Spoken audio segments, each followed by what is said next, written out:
बिस्मिल्लाहिर्रहमानिर्रहीम। कल्लत हिलती अंत वसीलती अदरिकनी या रसूलल्लाह सल्लल्लाहु अलैहि वसल्लम। दिल से जो बात निकलती है असर रखती है, पर नहीं ताकते परवाज मगर रखती है।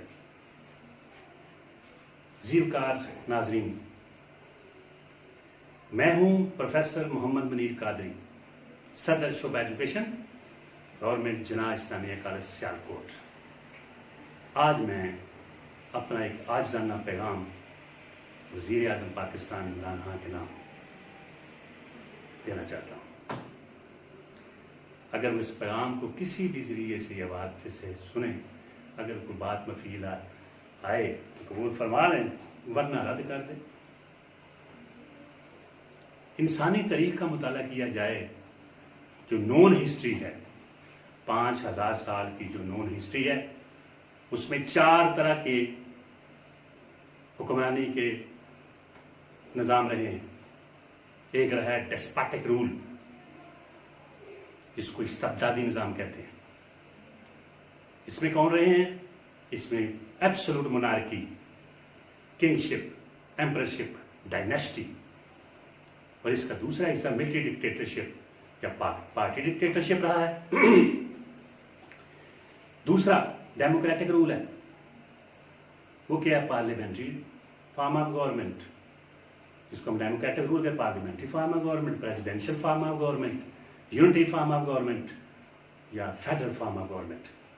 फिर थ्योरेटिक रूल, जिसमें पापायत, मौलवियत और बड़ा अहम मकाम रहा है गिरजा का। और चौथा इस्लामिक रूल, जिसमें 4 खुलफाए राशिदीन और 5वें खलीफा राशिद हजरत उमर बिन अब्दुल अजीज, उसके अलावा फिर बलूकियत के बड़े बड़े अलमदार रहे हैं। मगर जो बात मैं अर्ज करना चाहता हूँ, पेश करना चाह रहा हूँ, वो ये है कि इन तमाम निज़ामात में उनका मुताला किया जाए तो हाँ, वो बड़े बड़े बादशाह, बड़े बड़े बादशाहों का नाम ले लें, फातहीन का नाम ले लें, मिलिट्री डिक्टेटरशिप सलातीन का नाम ले लें, या जमहूरी निज़ाम में सरबराहान वज़ीर आज़म का नाम लें,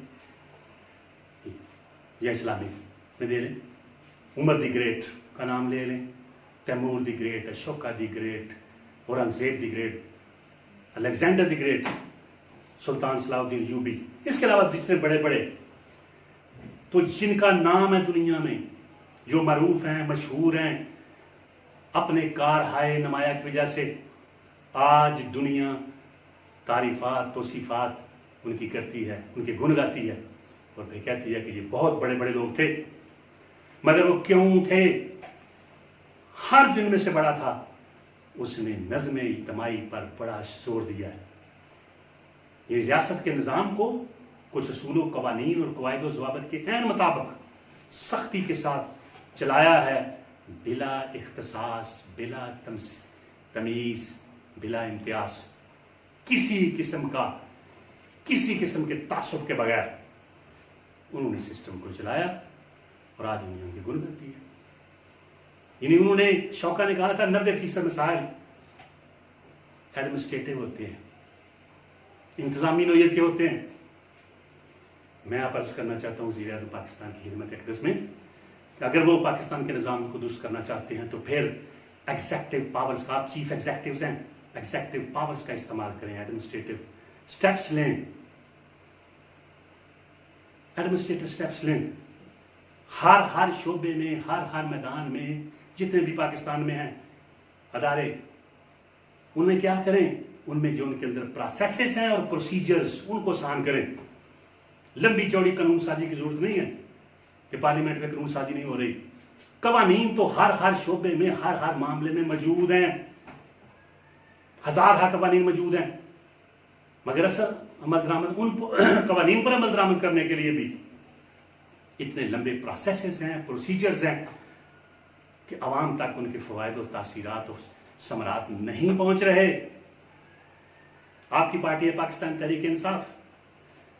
पाकिस्तान में आप इंसाफ का बोलबाला करना चाहते हैं, हमें आप पर यकीन है। इस वक्त जो अदलिया है वो भी यही चाहते हैं। चीफ जस्टिस और उनके फाजल साहबान यही चाहते हैं पाकिस्तान में अदल और इंसाफ को परवान चढ़ाना। मगर मैं अर्ज करना चाहता हूँ मुंतज़र आला आप हैं, अवाम के सामने जवाबदेह आप हैं, मसूल आप हैं, इंतखाबात में इख्तिसाब आपका होना है। जिस तरह चीफ ऑफ आर्मी स्टाफ से मुज़ाकरात करते हैं, अक्सर गुफ्तगू करते हैं, करनी चाहिए, हर अदारे के साथ बैठना चाहिए। इसी तरह मैं आपसे अर्ज करता हूँ, अगर आप चाहते हैं पाकिस्तान में अदालती निज़ाम को दुरुस्त करना तो फौरी तौर पर मेरी आज़ाना गुजारिश है, आप क्या करें, आप वज़ीर कानून को लें, बशीर कानून को लें और 2 सीनियर मिनिस्टर को एक वफद की शक्ल में तो चीफ जस्टिस ऑफ पाकिस्तान से कहें कि सीनियर मोस्ट जजेस को वो भी सुप्रीम कोर्ट ले लें, उनके साथ बैठें, गुफ्तगू करें, 2 टोक वाज़े शफाफ अंदाज से ओपन डिस्कशन हो, खुली डिस्कशन हो, उनके बताएं जी कि अदालती निज़ाम में जितने प्रोसेस हैं, प्रोसीजर्स हैं, इनको आसान करें हर एतबार से, ताकि आम आदमी इंसाफ से फ़ायदा उठा सके। लंबी चौड़ी कानून साजी की जरूरत नहीं, इसकी सादा मिसाल पिछले चीफ जस्टिस ने अपने मॉडल कोर्ट्स बनाकर बेशुमार फैसले किए। तो हो सकता है प्रोसीजरल चेंजेस की जरूरत है, प्रोसेस को आसान करने की जरूरत है। उनसे कहें जी इसको आसान करें, आजाना तरीके से, मुअद्दबाना से गुजारिश करें। इसके लिए अगर कोई एग्जेक्टिव अथॉरिटी की जरूरत है, फाइनेंशियल असिस्टेंस की जरूरत है, मैन पावर की जरूरत है, हुकूमत जो मदद कर सकती है करेगी। मगर आप इस पर फौरी तौर पर गौर करें, जॉइंट एक्शन को कमेटी बनाएं, नेशनल कमीशन बनाएं, उसके आप हेड हों, सुप्रीम कोर्ट के जजेस, वज़रा की कमेटी हो, हर 3 माह बाद 2 माह बाद वो जायजा ले कि कहाँ कहाँ खराबियाँ, खामियाँ, कमजोरियाँ हैं और उनको क्या दूर करने के लिए क्या इकदाम किए गए हैं। ये काम आपने करना है। पार्लियामेंट में कानून साजी का मामला छोड़ दें, वो भी जहां मुमकिन हो करें, लेकिन इंतजामी इकदाम करें, एडमिनिस्ट्रेटिव स्टेप्स लें, एक्सेक्यूटिव पावर्स का इस्तेमाल करें। मैं तो समझता हूं मामला घर का हो, खानदान को, किसी भी इदारे का, ये प्राइवेट सेक्टर में तो यही है, एक्सेक्यूटिव पावर्स का इस्तेमाल करते हैं, एडमिनिस्ट्रेटिव स्टेप्स लेते हैं, मैनेजमेंट को दुरुस्त करते हैं, नताज आपके सामने। तो गवर्नमेंट इदारे को भी एडमिनिस्ट्रेटिव मशीनरी को मिशनरी जील के तहत काम करने के लिए जरूरी है कि ऊपर चीफ एग्जेक्टिव वो अपनी अथॉरिटेटिव रोल अदा करे, जहां जहां मुमकिन हो राब्ते करें, दौरे करें, जायजा लें। दूसरा काम जिस वक्त बहुत बड़ा मसला है, वो हर तरफ महंगाई का शोर है। आप ताजिरों से मुज़ाकरात करें, सरमायाकारों से मुज़ाकरात करें, संतकारों से मुज़ाकरात करें, जमींदारों से मुज़ाकरात करें और बड़े बड़े माफिया से मुज़ाकरात करें, गुफ्तगू करें, बातचीत करें, मगर सिर्फ बातचीत के बाहर जो तय हो, कॉमन ग्राउंड्स हो, कॉमनैलिटीज जिस पर तय हो, फिर उस पर सख्ती से अमल दरामद होना चाहिए। बाजारों में जाएं तो क्या है, जहीरा अंदोजूं, ग्रां फरोशूं, मुनाफा होरूं, बाजारों के अंदर उनका बाजार लगा हुआ है, कोई पूछने वाला नहीं। प्राइस कंट्रोल कमेटी बनाए हैं, उनको एक्टिवेट करें, हर तहसील के अंदर असिस्टेंट कमिश्नर हो, उसे बावर कराएं, पाबंद करें, ट्रैकिंग सिस्टम को ऐसा मरकज की तरफ लेके आए। आज कंप्यूटर का निजाम है, बड़ी बड़ी कंपनियां क्या करती हैं, उनका अप्लाई अतः कि मेडिकल आप देखें, वो पूरे जिस डॉक्टर के पास जा रहा हो, ऊपर हेड को पता होता है किस डॉक्टर के पास बैठा है, किस इलाके में बैठा है, वहां ट्रैकिंग करा आपका असिस्टेंट कमिश्नर किस इलाके में, किस गली में, किस बाजार में, कहाँ कब चेक कर, दिन में कितना काम किया है।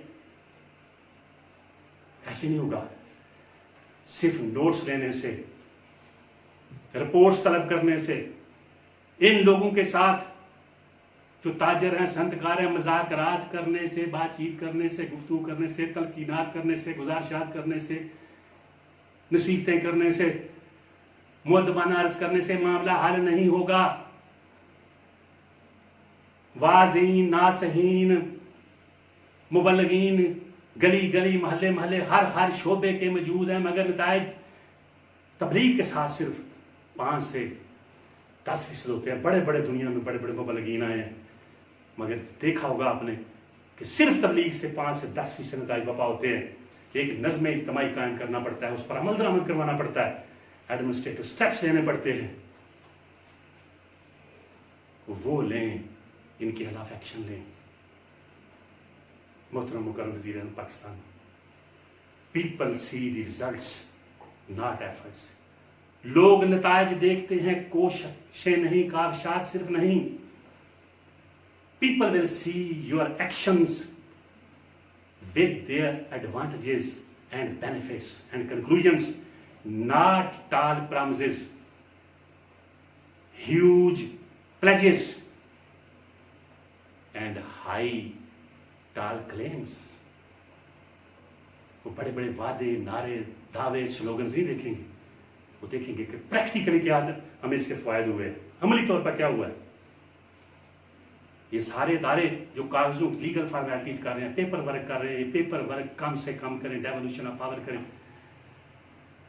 पाबंद करें, हर शोबे के लोग मुख्तलिफ जगह विजिट्स करें, हर शोबे में सरप्राइज विजिट्स होने चाहिए। नोट करें, सरप्राइज विजिट्स होने, क्रैकडाउन करें, रेट्स करें। मैं कहता हूं मेरा शोबा एजुकेशन, पंजाब भर के कॉलेजेस में पिछले 2 साल से जो वजीर तलीम है, उन्होंने कितने कॉलेजेस का दौरा किया है, कहाँ सरप्राइज विजिट्स किए, कहाँ चेक किए हैं, सेक्रेटरी कहाँ गया है, सेक्रेटरी साहब कहाँ गए, और दूसरे बड़े बड़े। ये फील्ड में निकलने से होगा, दफातर में बैठकर ईमेल्स के जरिए, टेलीफोन्स के लिए, रिपोर्ट्स तलब करने के लिए अर्जेंट ईमेल करने से मसाइल हल नहीं होंगे। हर शोबे में किसी भी निजाम को चेक पता करना हो तो देखना चाहिए उसका सरबरा अगर 5 तरह के वो काम कर रहा है तो हम कहते हैं यह निजाम बहुत अच्छा है। पहला काम क्या है, उस लीडर की, उस रहनुमा की गुड इंटेंशन, नेक नीयत है या बद नीयत है, बैड इंटेंशन है उसके या गुड इंटेंशन है। हमें यकीन है आप नेक नीयत है, हुस्न नीयत रखते हैं, लोगों को आप पर एतमाद है, मगर सिर्फ नेक नीति से, ईमानदारी से, दयानतदारी से, फरिश्ता से, जिम्मेदारी से काम नहीं चलेगा। ऐसा ना हो कि तरीक में आपको एक ईमानदार, दयानतदार वज़ीर आज़म तो याद रखा जाए मगर कामयाब वज़ीर आज़म याद न रखा जाए। कामयाबी, फतहमंदी, ज़फ़रयाबी के लिए ज़रूरी है कि आप फिर तो नंबर 2 क्या करें, गुड इंटेंशन के साथ गुड प्लानिंग, जो मुमकिन हद तक अच्छे प्लानर हैं से काम लें। दूसरा इल प्लानिंग होती है बाद इंतजामी जहाँ जिसमें रियासत में, तो गुड प्लानिंग। तीसरा मिसमैनेजमेंट होती है जहाँ सिस्टम खराब होता है, गुड मैनेजमेंट हर शुभ में लाएं।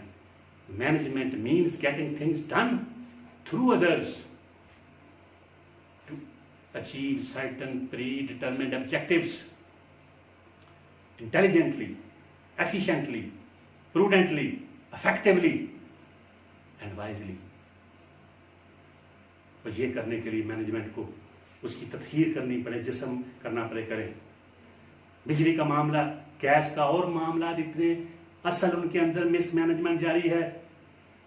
अब बिजली में हजारों की तादाद में या यूं कहें कि लाखों की तादाद में लोग बिल नहीं दे रहे, गलत इस्तेमाल कर रहे हैं, उनको रोकना किसने है? ये रोकना टोकना सख्त तरीन एग्जैक्टिव मेजर्स लेने से होगा, एडमिनिस्ट्रेटिव स्टेप्स लेने से होगा, कि खाली होली बातों से और सिर्फ गुजरा उन पर इस्तेमाल करने से नहीं है। टारगेट्स थे गुजरा, उनके 3 माह 6 माह ये इस्तेमाल में इतने कारगर दिखानी है, नहीं तो दूसरों को ले आए। सिर्फ इक़्तिदार पर चिमटे रहने से मामला हल नहीं होगा। चौथा तब administration, good administration, clean administration लाएं, जहां जहां मुमकिन हो, 1 नहीं 2 नहीं 10 20 जितने मर्जी आईजीज, चीफ सेक्रेटरीज और सेक्रेटरी बदलने पड़ते हैं जब तक वो आपके इत्तमादात और इतबारात के मुताबिक नताज नहीं देते। रिजल्ट ओरिएंटेड, टारगेट ओरिएंटेड काम उनसे कहने ये करने हैं और उनको आपको करने पड़ने, इसके बगैर चारा कार नहीं। और 5वां क्या है कि वो सिस्टम के अंदर जो डिसिप्लिन हो, नज़म कायम करें। नज़म क्या है? लड़ी में परोना, डोरी में बांधना, रियासत के तमाम मामलात को कुछ असूलों, कवानीन और कवायद और ज़वाबित के ऐन मुताबिक चलाना और सख्ती से अमल दरामद करवाना, और इस राह में आने वाली तमाम रुकावटों और मुश्किलात का डट कर सामना करना। जो चैलेंजेस आए उनको टैकल करें, हैंडल करें, सॉल्व करें, और अगर फेस करते हुए मुश्किलात आती हैं तो मुश्किलात को दूर करें। ये करना पड़ेगा। अगर ये आप काम करेंगे, अगर इनडिसिप्लिन होगा तो बद इंतजामी है, डिसिप्लिन होगा अच्छा है। अगर ये सारे 5 आप करते फिर होगी गुड गवर्नेंस। ये गुड गवर्नेंस का फार्मूला जो है, ये मैं 5 निकात अर्ज कर रहा हूँ, आप सारे इदारे समझते हैं बेहतर। लेकिन मैं सच चाह रहा हूँ Pakistanis are good policy makers but worse implementers. Implementation पर जोर दें, एनफोर्समेंट पर जोर दें, और वो एग्जेक्टिव पावर्स का भरपूर इस्तेमाल किए बगैर नहीं हो सकता। मैं कहता हूँ घर हो, खानदान हो, जहाँ भी कुछ कोई अदारा हो, जहाँ एग्जेक्टिव पावर्स का सही इस्तेमाल किया जाता है, नतायज पपा होते हैं। Good intention, good planning, good management, good administration and discipline हर मामले में अगर ऐसा होगा तो ये जो हमारा निज़ाम है, इस निज़ाम में फिर हम ये कहेंगे कि आप कामयाब होंगे और हम आपको कामयाब देखना चाहते हैं। और अगर ऐसा नहीं होता तो फिर आप बेहतर समझें क्या नतायज होंगे। कितने बड़े बड़े माफियाज आपके खिलाफ हैं, इनको एडमिनिस्ट्रेटिवली बहुत से मामला में डील करें। मैं कहूँगा या इलाही हर सू इल्म का नूर कर दे, इस नूर से हर दिल को मामूर कर दे। जीव का नाज़रीन, जहाँ तक मुमकिन हो दूसरों के लिए आसानियाँ और फरावानियाँ फराहम करें। वमा तौफीकी